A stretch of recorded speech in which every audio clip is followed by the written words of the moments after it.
फुले डाँडो। पहिला त मेरो भरपूर यौवनता थियो। ममा पनि लता कुञ्ज झुल्थे, चन्द्रमल्लिका फुल्थे, मौरी गुनगुनाउँथे, कोइलीले राग गाउँथे। धन्वन्तरीले मबाटै त लिएर जान्थे जडबुटी र औषधिहरू। अहिले त म रित्तो भएको छु, गरिब घरको भकारी जस्तो। यदि मान्छे बुझ्दो हो त आज सानी भङ्गरीले आएर भन्नु पर्थेन, प्रकृति रक्षति रक्षथ, प्रकृतिको रक्षा गर है, तब न तिम्रो रक्षा प्रकृतिले गर्दछ। यदि मान्छे बुझ्दो हो त कागले आएर आफ्नो सिलो हाल्नु पर्थेन।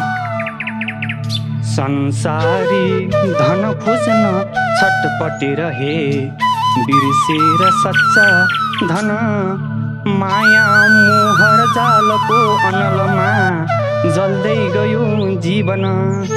किन्छन् आज गएर हस्पिटलमा प्राणवायु अक्सिजन, मासे फोकटमा ती बोट बिरुवा पातै नराखिकन।